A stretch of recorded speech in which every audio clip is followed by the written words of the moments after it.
When he used his final cash to assist a stranded motorcyclist whom others avoided, he never imagined what would follow. Within days, numerous motorcycles arrived at his property, not seeking retribution but offering gratitude. Yet when a formidable competitor attempts to destroy everything he's built, this unexpected alliance becomes his last hope. Dawn broke slowly across the freight depot, shadows spreading over corroded containers and bare wooden platforms. Standing in his garage's opening, Carlton Brooks worked with rolled sleeves and oil-stained fingers, buried deep in his worn Peterbilt 379's machinery. A broomstick held the hood open while vapor escaped from the damaged cooling line. "Not again," he whispered, reaching for the adhesive tape roll from his bench. His equipment had seen better days. The hydraulic lift screamed like something dying. Years of constant labor had left his hands aching. Yet this vehicle and property represented everything remaining after his spouse's death 4 years prior. June's pancreatic illness struck without warning, swift, merciless, and quiet, mirroring her personality. The photograph still attached above the instrument panel went untouched by Carlton. He simply glanced at it during mechanical failures or when loneliness overwhelmed him. When 9 o'clock arrived and sunshine penetrated the morning fog, Carlton positioned a table before the office mobile unit.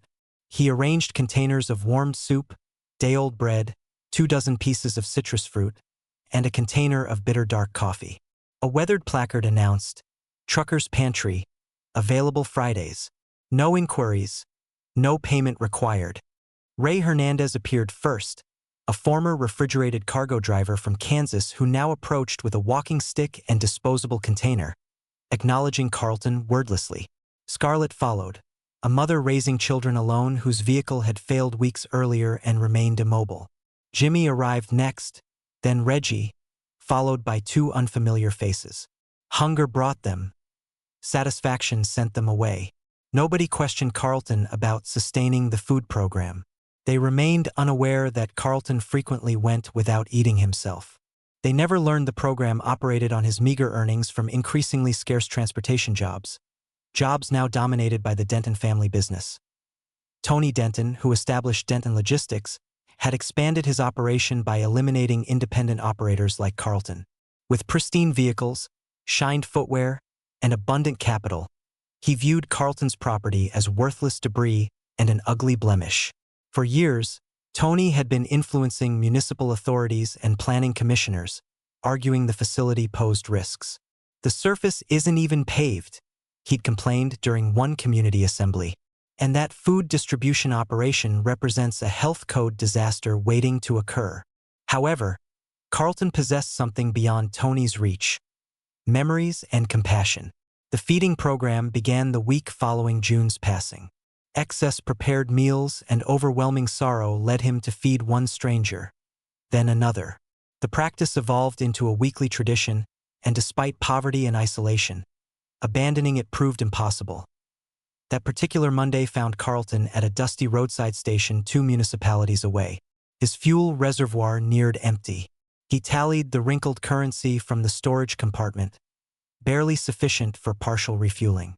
Entering the building, a disturbance halted him at the threshold. A middle-aged individual with a graying beard, leather clothing, and a Hell's Angels insignia sewn across his back stood at the payment counter disputing with a young cashier. "I've explained I can transfer funds. My device just lost power." "Without currency or cash card, no fuel," the teenager interrupted. "I'm indifferent to your identity. Move aside, you're blocking others." Several people in line laughed. One retrieved his device to record the encounter. The motorcyclist's jaw tightened, yet he maintained a controlled volume. He appeared exhausted, unkempt, and stranded. Carlton acted immediately. He approached quietly, provided the cashier with $20, and indicated pump 6. The young worker appeared puzzled. "Are you certain?" "Absolutely," Carlton confirmed. "I've experienced similar circumstances." The motorcyclist pivoted, eyes widening with skepticism. "You're unfamiliar with me." Carlton lifted his shoulders slightly. "Familiarity isn't required for assistance." He then departed, returned to his vehicle, and drove away without awaiting gratitude. Upon reaching home, the facility had grown quiet once more. The feeding station was dismantled. The platforms returned to position. He positioned the truck beneath the partially collapsed shelter and shut down the motor. That evening, he consumed half a peanut butter sandwich and drank tap water from the garage. He mentioned the motorcyclist to nobody. He anticipated nothing would result from it. The gesture was simply a small act of compassion released into the universe. Carlton Brooks had no awareness that somewhere along the highway, communication had already occurred, that an individual known as Broken Wing was traveling with intentions, and that the sound of reciprocation was already approaching. Before sunrise, Carlton Brooks awakened to an unusual vibration beneath his sleeping surface. Deep, patterned, consistent. Initially, he attributed it to nightmares. Then the ceramic vessel on his bedside furniture began trembling. He rose quickly, pulse racing, swinging his legs to the floor. His footwear contacted the surface just as the rumbling became identifiable. Motors. Not a single pair, but many dozens. Carlton donned a plaid shirt and stepped outdoors, anticipating perhaps a highway reroute or a spontaneous gathering passing through. But the sight paralyzed him. The freight facility was filling with motorcycles. Beyond simple vehicles, machinery displaying chrome and matte finishes, skulls, insignias, cloth headwear, scars. A modest force of motorcyclists roared through his corroded entrance, accompanied by 2 platform trucks transporting crates, climbing equipment, containers, and what resembled portable welding apparatus. Leading the group was the individual from the refueling station. However, his appearance had transformed dramatically. No longer appearing worn and fatigued, John Broken Wing Rivers rode with bearing, authority, and intention. He controlled his Harley like royalty upon a seat of power. He stopped 10 feet from Carlton and silenced the motor. The remainder followed with perfect synchronization. The entire facility descended into strange, respectful quietness. Carlton blinked rapidly. What's happening here? Broken Wing dismounted. He approached gradually, peacefully, extending his hand as though they were meeting initially. You assisted me when others refused, he stated. Didn't request identification. Didn't request anything. Such actions don't escape notice. Following Carlton's assistance to John, locating his freight facility proved simple. The location was already recognized among transportation professionals in the municipality, and the motorcyclists arrived to provide assistance. Carlton observed the handshake, then looked toward the crates and the individuals already unloading equipment. I'm confused. You traveled this distance to accomplish what? Greet me? Broken Wing smiled slightly. Negative, sir. We came to labor. Before Carlton could reply, individuals were removing lumber from the platform vehicles, establishing frameworks around the food distribution area. 2 females wearing leather vests distributed coolers and distributed coffee and breakfast items to the early arrivals trickling in from the roadway. Your overhead covering is compromised, one informed Carlton while handing him a vessel. We transported corrugated metal. It will endure this time. Another rider, an elderly individual with an artificial limb and reflective eyewear, crouched beside Carlton's Peterbuilt. Fastening clamps are deteriorated beyond function. We'll address that. A third motorcyclist passed by carrying a replacement communication radio. Grinning. Obtain something superior to that antiquated device you had connected with adhesive tape. Carlton remained motionless, speechless. The freight facility buzzed with greater activity than experienced in 10 years. Someone pressure-cleaned the exterior of the mobile unit. Another team prepared fresh painting supplies. Carlton's food distribution table received reinforcement with new supports. This extended beyond simple repairs. It represented renewal. By midday, Carlton stood beneath his recently welded overhead covering, observing a small team repainting the faded artwork on the garage structure's side. The previous version had been sun-bleached beyond recognition, but the new rendition displayed a curving roadway, a sunset, and the phrase, "The facility feeds everyone. No inquiries, no criticism." He struggled to find words. Each attempt to speak resulted in someone else providing him with equipment or sharing a narrative, He discovered that Broken Wing had previously been a long-distance transportation professional before an incident destroyed his arm and terminated his authorization. That the assembly wasn't merely motorcyclists. Many were former military personnel, ex-transportation professionals, former mechanics, wanderers who recalled being abandoned. Carlton spent the afternoon immersed in oil maintenance, working alongside individuals who didn't inquire about his history or financial obligations. They simply provided components and worked in coordination. When evening arrived and the day finally decelerated, the freight facility had transformed into something beyond recognition. String illumination hung from the overhead beams. Picnic tables constructed from old platforms were lined with disposable plates and grilled meat. Someone had ignited a smoker on the rear of a platform vehicle. Laughter resonated. Carlton stood at the center, blinking like someone awakening from sleep. He was no longer solitary or unnoticed. Across the municipality, Tony Denton sat in the rear seat of his company vehicle, reviewing electronic messages while his operator, Wallace, navigated toward the Denton Logistics facility. The climate control hummed quietly. "Something unusual up on Route 6, Wallace mentioned, gesturing toward a road section ahead. Old freight facility has motorcycles arranged like a significant Harley gathering. Motorcyclists, platform trucks, several construction vehicles. Thought that location was vacant." Tony didn't immediately look upward. Which freight facility? The one near the railway tracks. That individual Carlton Brooks used to transport loads years previously. Now Tony looked, his eyes narrowing. He leaned nearer to the window as they passed a glimpse of motorcycles and construction framework through the vegetation. He remained silent for several seconds. "Then circle back tomorrow. I want a closer examination." Upon reaching the facility, he exited stiffly, his typical composure disrupted by something sharp beneath the surface. Inside, he contacted his aide.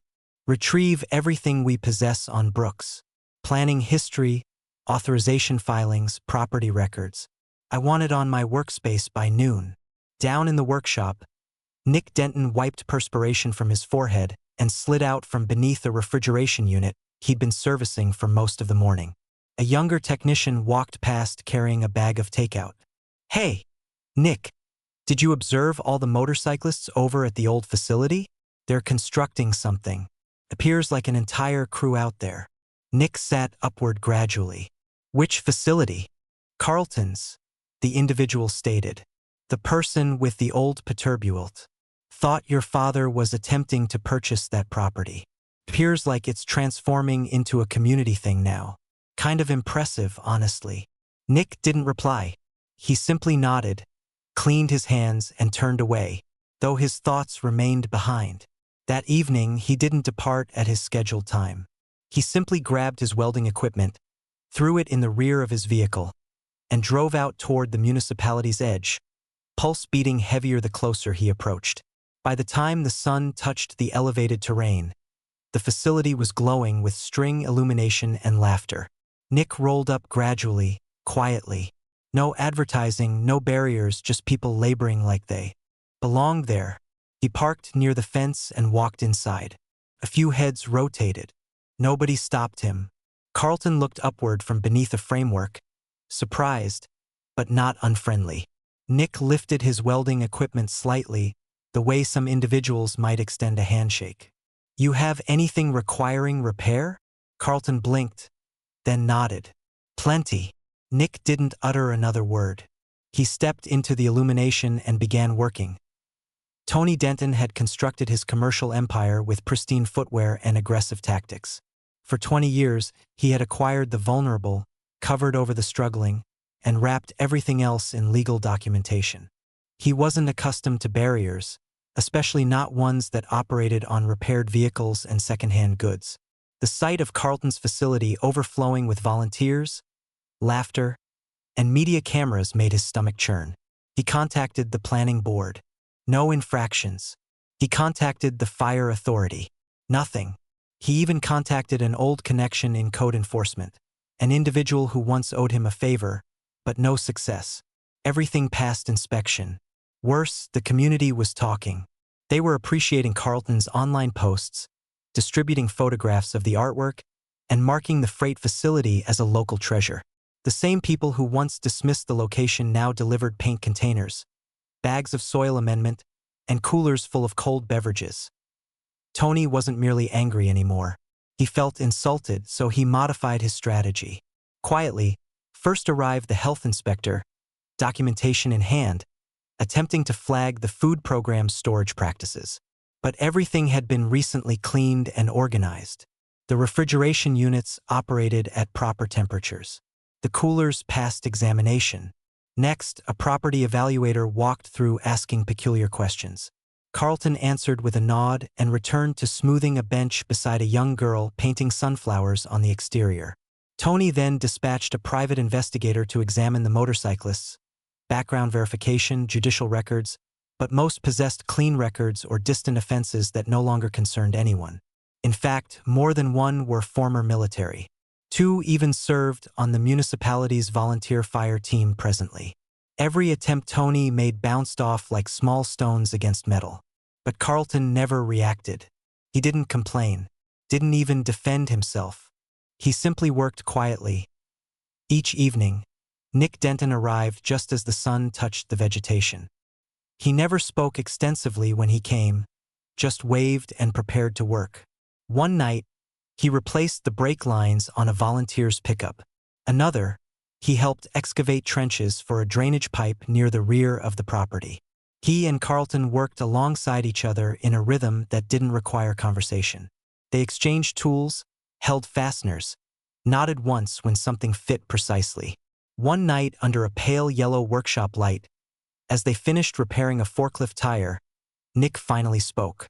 "You know," he said, tightening the final lug nut, "my father's been attempting to purchase this property for years.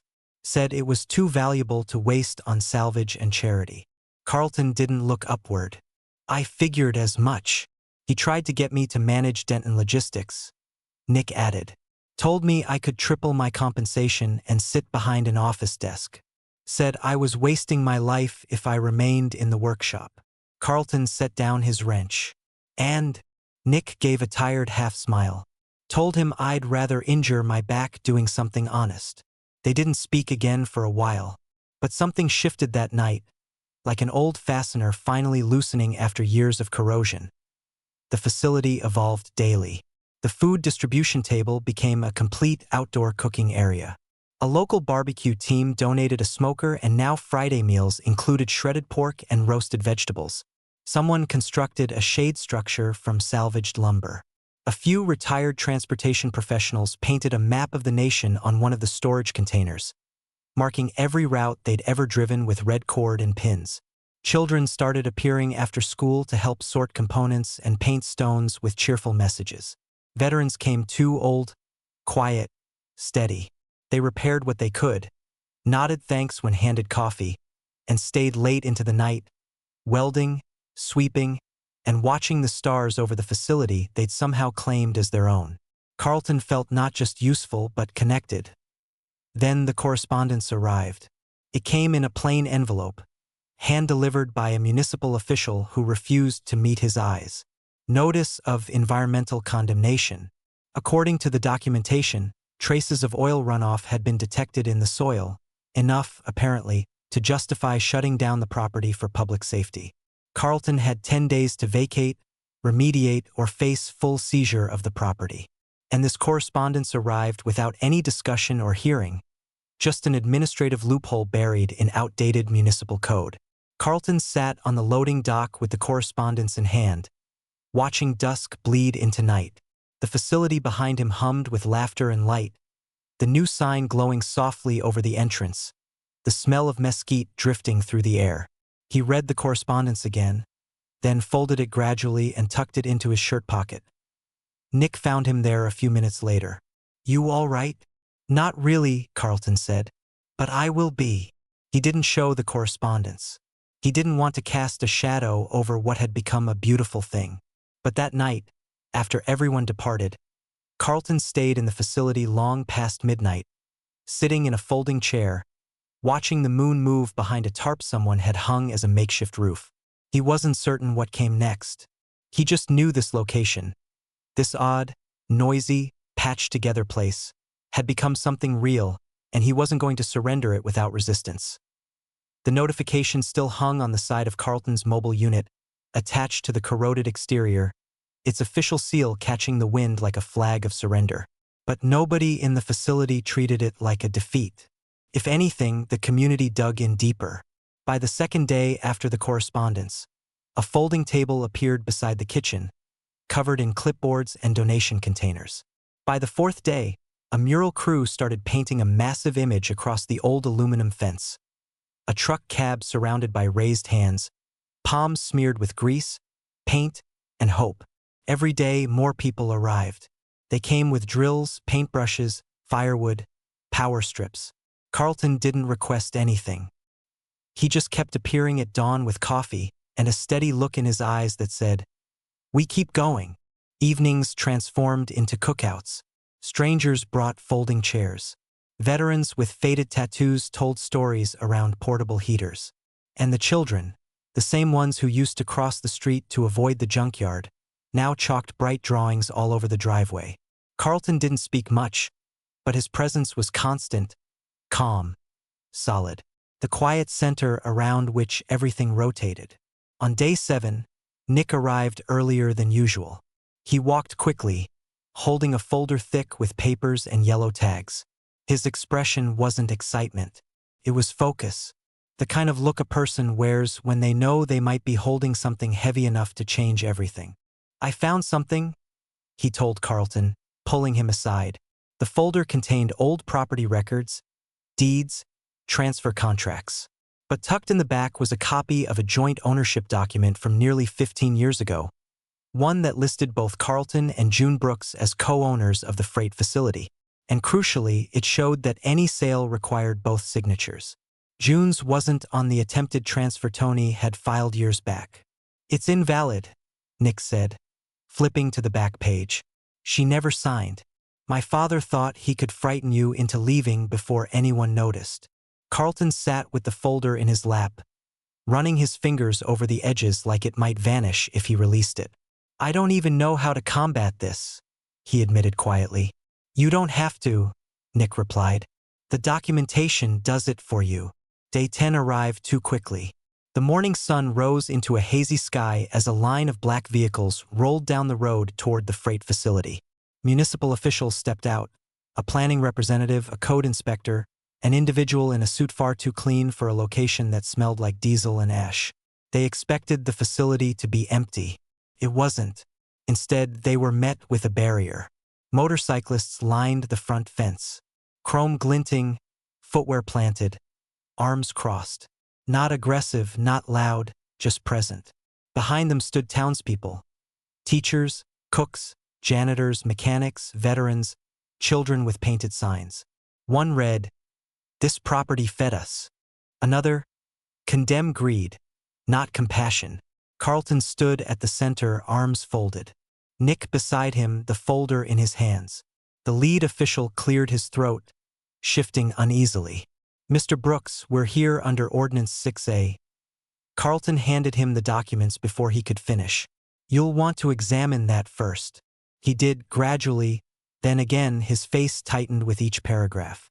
"You didn't mention joint ownership," the individual muttered. "You didn't inquire," Carlton said. Behind him, a motorcyclist revved his engine, not in threat, but in emphasis. The sound echoed across the property like a gavel. More vehicles arrived. Media vehicles. Reporters stepped out, cameras rolling, microphones stretched toward the crowd. A local broadcaster asked a grandmother in an apron why she was standing with motorcyclists on condemned property. "Because I eat here every Friday," she answered simply. "And I don't forget the people who fed me when I had nothing." Tony Denton arrived last. He pulled up in a polished black vehicle, stepping out like someone still convinced the narrative was his to control. But when he saw the barrier of people, the cameras, the silent defiance, his face hardened. He strode up to Nick first. "Get in the vehicle," he snapped. "You're not part of this spectacle." "No," Nick said, meeting his eyes. "I'm exactly where I belong." Tony turned to Carlton next. "This isn't finished." Carlton didn't flinch. It's been finished. You just didn't sense it yet. Tony's eyes flicked to the officials, but they were already retreating. One handed the folder back to Nick with a reluctant nod. There's no legal standing for the eviction, he admitted. The property's staying right here. As the sun began to set behind the property, shadows stretched long over the now silent gathering. Carlton walked up the front steps of the mobile unit. The exterior had been freshly painted, the windows cleaned, the ramp reinforced. Above the doorway, a new neon sign flickered to life, handmade by a motorcyclist named Lenny, who once operated a sign workshop in Reno. The facility open to all. Carlton turned and looked at everyone. No speech, no announcement, just a nod. A small, tired smile. People clapped. Someone released a burst of laughter. And gradually the crowd began to settle, grabbing food, swapping stories, cranking music from an old radio as the first stars blinked into the evening sky. Later that night, Carlton stood alone beneath the glowing sign, sipping a cup of coffee. Nick walked up beside him, arms crossed. "You ever think this would occur?" Nick asked. Carlton chuckled softly. "I thought I'd lose everything." "You didn't." Carlton looked out across the facility. "No," he said. "I finally discovered it." They didn't speak after that, just stood in the glow of something born not from speeches or shouting, but from soup, spark plugs, and the slow, steady hands of people who remembered what it meant to appear. This narrative reminds us that generosity echoes louder than pride. What would you accomplish if helping someone meant risking everything? Share your thoughts in the comments. And if you believe in quiet heroes, don't forget to like, share, and subscribe for more stories right here on Embrace the Journey. See you in the next video.